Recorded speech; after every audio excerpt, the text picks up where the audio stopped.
Hey guys, I'm Adam with Glacier Campers.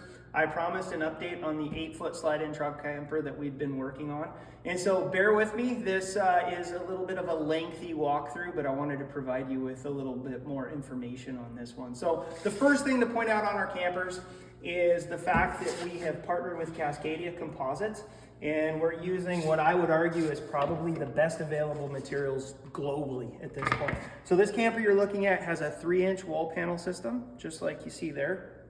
It offers an almost R15 insulation value. I don't know that you're gonna find anything else comparable to that. The other big sales pitch to this is it's got a highly reinforced fiberglass exterior skin. It's extremely strong. Some of our other reels and clips, you'll see us beating on it with a hammer. You almost can't destroy it.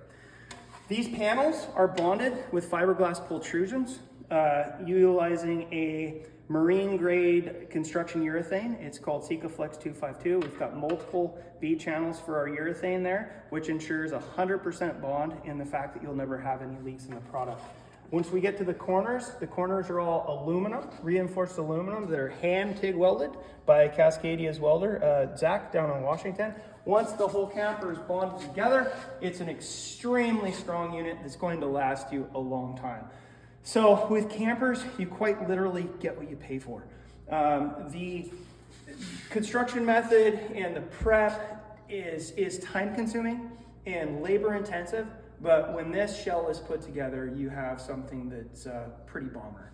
So to move around to the rear of the camper, you'll see that we have a little diesel tank. It's about 2¼ gallons. It's going to feed our diesel heater, which I'll point out on the inside, for a couple different reasons. I like having our heaters inside versus outside, which a lot of the builders are doing that are trying to save money. They'll put a kind of all-in-one pack on the back.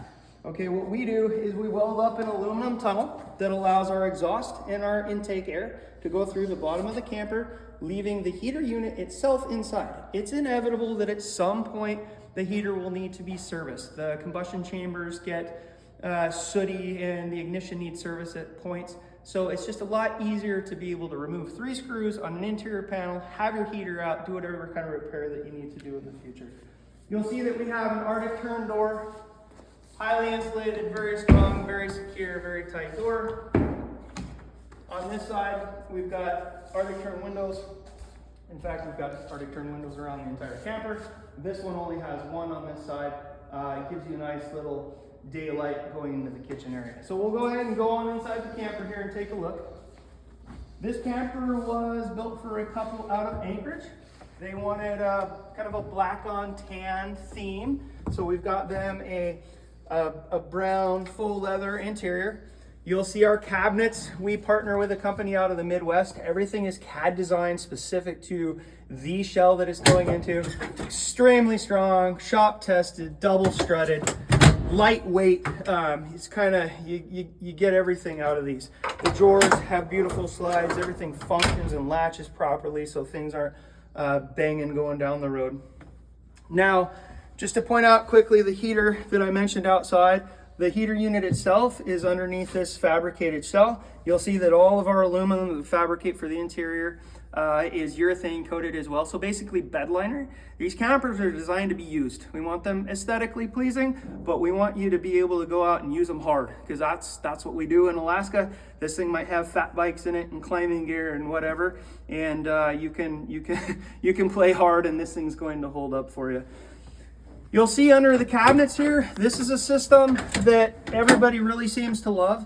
Now, what this enables is you've got a pressurized water system. You turn on your water pump there, and you've got the functionality, the usability of a nice sink.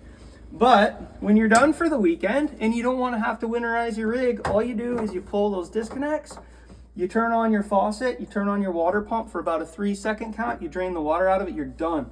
You take these jugs inside with you. Next weekend when you want to go out again, you fill them up, you come into your camper, you plug them in, you turn your pump on, and you've got pressurized water. Your gray water system, just as simple. Just another Scepter jug.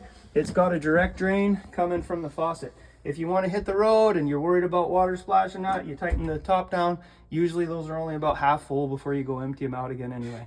Then we've got another quick disconnect here. This couple wanted to be able to wash off their dog or bikes or whatever outside, so they can plug in a a little garden hose and have pressurized water to wash down outside. This one's got dimmable LED lights in it. It's got a Renogy 2000 watt inverter. We'll get into the electrical here in a minute. And then you've got some USB and Type-C chargers right here in the kitchen, because we all know the reality of you're preparing food or you're hanging out or whatever and you're looking for convenient spots to charge your phone. So we put as many chargers here and there as we can. All of our electrical is under this bench here. I'll show you that in a minute. But this gives you a nice, convenient, easy voltage readout, as well as more chargers. And then again, going with the theme of simplicity, when you want to walk away from it after your weekend is up and you've pulled your water jugs out, all you have to do is flip that master switch and you shut off all the electricity to the unit and you can walk away from it. Just to briefly show you the electrical system, again, all hand welded aluminum infrastructure that holds everything in the camper. This one's got two 100 amp hour Battleborn batteries. They're heated, and so they're going to prioritize heating, and then they're going to provide power. We've got a solar charge controller. We've got 200 watts of solar on top of the camper, a DC to DC, which means it's going to charge by the truck alternator when you're driving it down the road, and then AC to DC, which is just a simple, you can just take a regular old extension cord, no special plugs or anything, plug it into the back of the camper when it's parked, and it's charging as well. Above the electrical bench in the rear here, we've got an Indelb refrigerator. 12 volt, extremely efficient. We've had great luck with those and it fits in quite nicely. Got some more storage, kind of storage all over. We've got a Lagoon swivel mount tabletop, so you can fit quite a few people in here comfortably, hang out, have a beer, have a meal. More storage over the settee bench. And if you're not familiar with the Arctic Tern windows, they've got several benefits.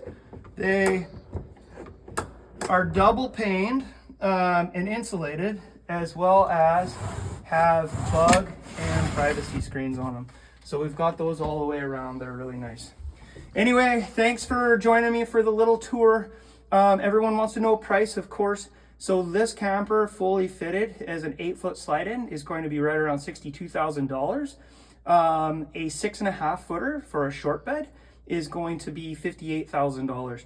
We do custom, so if you wanted a flatbed camper, we've got a couple of those that we're working on right now, or an expedition truck body. Our partners at Cascadia are willing to design any structure really that you'd want, and then we've got the means of assembling it here in our shop in Palmer. So thanks for joining us. Have a good day.